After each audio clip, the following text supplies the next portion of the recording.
Hello guys, welcome to computer hacks. तो आज हम जो है न्यू टैब, अपना जो डेटा टैब है उसको शुरू करने वाले हैं। तो फॉर्मूला टैब हमने कंप्लीट कर लिया, हम होम टैब से लेकर के फॉर्मूला टैब तक कंप्लीट कर चुके हैं। तो जिसने भी हमारा ये सब वीडियो नहीं देखा है वो जा कर के आप प्लेलिस्ट को चेक कर लीजिए और उसको देख लीजिए। उसके बाद हम आ चुके हैं डेटा टैब में। डेटा टैब में हम जो ऑप्शंस देख पा रहे हैं, पहले जो हमारे ऑप्शंस है गेट एक्सटर्नल डेटा। तो एक्सटर्नल डेटा से अभी हम जो है काम नहीं कर रहे हैं, तो इसलिए मैं जो है इन सब ऑप्शंस को अभी स्किप कर रहा हूँ और मैं चल रहा हूँ सीधा अपना जो कनेक्शन टैब, कनेक्शन ऑप्शंस है उसकी तरफ। तो सबसे पहले कनेक्शन होता क्या है हम वो देख लेते हैं। तो कनेक्शन ये होता है, जैसे कि मान लीजिए हमारी एक फाइल बनी हुई है कहीं पर और उसके अंदर हमारा जो डेटा है वो रखा हुआ है। ठीक है, जैसे कि ये डेटा है, ये यहाँ पे रखा हुआ है। अब मुझे यही डेटा जो है यहाँ पर अगर लेकर के आना है, तो उसके लिए हम क्या करेंगे, सिंपली आप कहोगे कि वी लुकअप लगा लीजिए और यहाँ से इस तरीके से ये डेटा को हम लेके जा सकते हैं। ठीक है, तो यही करते हैं, हम वी लुकअप लगाते हैं और यहाँ पर हम डेटा को ले आते हैं। ठीक है, लेकिन यहाँ पर एक चीज आप देखोगे कि यहाँ पर जब हमने वी लुकअप लगाया तो इसके अंदर क्या हुआ कि अगर हम इंटरनली लगाते तो क्या आता है, शीट वन से शीट टू में ऐसे लगा लिया तो नॉर्मल शीट वन ऐसा करके लिखा आता है कि शीट वन से शीट टू में जो है वी लुकअप लगा हुआ है। लेकिन यहाँ पर आप देखोगे कि बुक टू, शीट वन और बी और सी कॉलम को सिलेक्ट कर रखा है। ठीक है, तो ये कैसे काम कर रहा है, यहाँ पर हम चलते हैं। बुक टू, बुक टू मतलब कि ये जो हमारी फाइल है उसका नाम है, यहाँ पर आप देख लीजिए। बुक टू के अंदर शीट वन और ये जो हमारा बी और सी कॉलम है ये सिलेक्टेड है। और साथ ही में जब भी हम एक्सटर्नल डेटा को हम लगाते हैं, एक्सटर्नल रेंज को हम सिलेक्ट करते हैं, तो हमारे जो डॉलर्स हैं वो ऑटोमेटिकली अप्लाई हो जाते हैं। तो ये हमारा था, इसका ये जो फॉर्मूला लगा हुआ है ये हमारा एक्सटर्नल डेटा को बता रहा है। ठीक है, और इसको अभी हम जो है नॉर्मल कर लेते हैं। तो यहाँ जाएंगे, हम शो फॉर्मूला को क्लोज कर देंगे। तो यहाँ पर हमारा जो वी लुकअप है वो लग चुका है।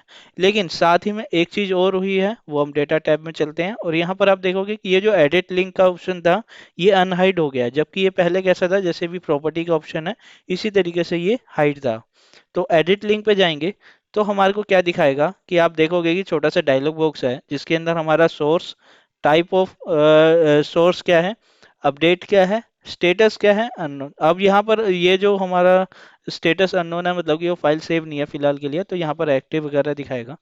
तो यहाँ पर हमारे जो कुछ ऑप्शंस हैं वो यहाँ पर दिख जाते हैं, जैसे कि अपडेट वैल्यूज। अब यहाँ पर आप देखोगे, मैं इसको अभी अपडेट वैल्यू वैसे तो हो ही रखी है नॉर्मली जो है, लेकिन होता क्या है, हम अपडेट वैल्यू का कब यूज़ करते हैं, मान लीजिए आपका जो डेटा है वो मैनुअल उस पे है, मैनुअल कैलकुलेशंस पर है, तो हमारा जो डेटा वहाँ पर है वो यहाँ पर अपडेट ऑटोमेटिकली होगा नहीं।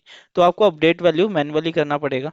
चेंज सोर्स, चेंज सोर्स का मतलब जो आपकी जो शीट अभी जो कनेक्टेड है उससे उसको आप किसी और शीट से या किसी और फाइल से रिप्लेस करना चाहते हो, तो आप यहाँ से फाइल सिलेक्ट करके ओपन कर दीजिए, वो फाइल वहाँ यहाँ पर जो है लिंक हो जाएगी।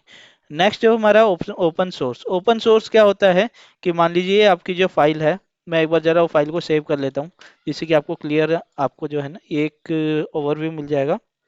मैं यहाँ पे फाइल को सेव कर रहा हूँ बुक टू के नाम से, मैंने डेस्कटॉप पर बुक टू नाम से ये फाइल को सेव कर दिया एक्सेल फॉर्म में और यहाँ पर ये फाइल सेव हो गई। अब यहाँ पर आप देखोगे हम अपने नॉर्मल फाइल में चलते हैं जहाँ पर हम काम कर रहे थे। अब हम एडिट लिंक करेंगे तो यहाँ पे आप देखोगे बुक टू और स्टेटस वगैरह जो भी है यहाँ पर अपडेटेड है। अपडेट वैल्यूज, अब यहाँ पर क्या होगा, जैसे कि मान लीजिए मैं इसको कर देता हूँ अभी मैनुअल पे। ठीक है, अब यहाँ पर मैंने अजय को लिख दिया, ऐसे नाम चेंज कर दिया। ठीक है, लेकिन वो यहाँ पर अपडेट नहीं हुआ। यहाँ पर आप देखोगे ये जो एम्प्लॉई आईडी है इसके अगेंस्ट में यहाँ पर अपडेट होना चाहिए था, क्योंकि यहाँ पर ये इसी के अगेंस्ट में है, लेकिन यहाँ पे नहीं हुआ। तो उसके लिए हमें क्या करना होगा, हम यहाँ जाएंगे अपडेट वैल्यूज पे क्लिक करेंगे और सोर्स इज ओपन दिखा रहा है। सोर्स इज ओपन का मतलब क्या होता है कि हमारी जो फाइल है वो ऑटोमेटिकली मतलब यहाँ पर ओपन दिखाएगा, ओपन है वो फाइल। ठीक है, अब यहाँ पर हम जो है इसको जैसे ही अपडेट करेंगे तो यहाँ पर आपको जो है ना वो अपडेटेड होता हुआ दिख जाएगा। ठीक है, अपडेट वैल्यूज होता है। चेंज सोर्स क्या होता है, यहाँ पर कोई भी फाइल को चेंज करना है बस ये आप कर सकते हैं। ओपन सोर्स, ओपन सोर्स का मतलब है मान लीजिए ये फाइल होगी क्लोज। ठीक है, ये फाइल मैंने सेव करके बंद कर दी। अब मैं इसको करता हूँ पहले तो ऑटोमेटिक कैलकुलेशंस पे। ठीक है, और उसके बाद जाएंगे एडिट लिंक्स पे और यहाँ पर ओपन सोर्स करा तो आप देखोगे वो वाली फाइल ऑटोमेटिकली ओपन हो गई जहाँ पर ये लिंक लगा हुआ है। ठीक है। अब यहाँ पर होता क्या है कि मान लीजिए एक एक लिंक लगा हुआ है दूसरी फाइल से, एक तीसरी फाइल से, ऐसे करके जितनी भी फाइल से लिंक लगा होगा आप उसको वन बाय वन करके ओपन कर सकते हो। तो आपको कहीं भी जाने की जरूरत नहीं है, मैन्युअली ढूंढने की जरूरत नहीं है। ठीक है, आप यहाँ से ओपन करोगे वो फाइल ओपन होकर के आपके आगे दिख जाएगी। ठीक है। नेक्स्ट जो हमारा है ब्रेक लिंक्स। ब्रेक लिंक्स क्या होता है? ब्रेक लिंक का मतलब होता है आपकी जो फाइल है इसके अंदर अभी लिंक लगा हुआ है, मतलब एक फाइल एक से दूसरी फाइल में लिंक लगा हुआ है, जो कि आपका ये सोर्स दिखा रहा है। ठीक है।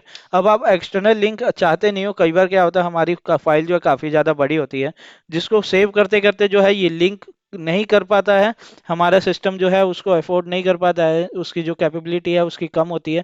तो उसके लिए हमें क्या करना होता है, इस ब्रेक लिंक को यूज़ करना होता है। ब्रेक लिंक कर देंगे तो हमारी जो फाइल है वो हमारा जो नॉर्मल डेटा है वो छोड़ देगा, और यहाँ से जो लिंक जो थे वो हट जाते हैं। ठीक है। तो ये हमारे जो लिंक ऑप्शन, एडिट लिंक के अंदर इतनी सारी चीज़ें होती है, ये हम जो है यूज़ करते हैं। ठीक है। अब यहाँ पर हम चलते हैं, नेक्स्ट जो हमारा ऑप्शन है वो है सॉर्टिंग का। सॉर्टिंग आप जानते ही हो कि सॉर्टिंग क्या होता है।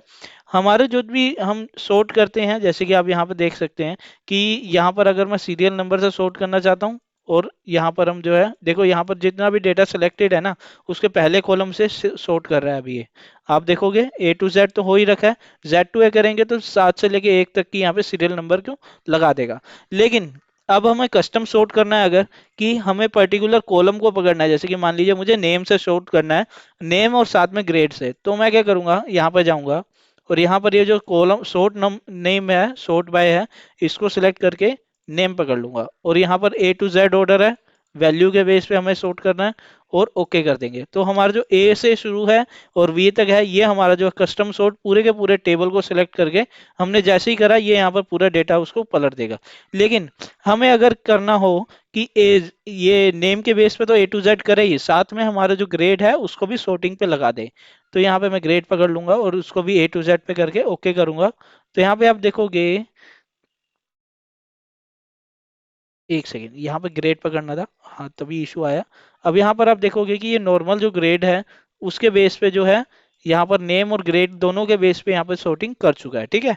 तो इस तरीके से हम कस्टम सॉर्ट का यूज करते हैं। ठीक, सो ये था हमारा आज का वीडियो। सो आप, आई होप आपको ये वीडियो समझ आया होगा बहुत ज़्यादा।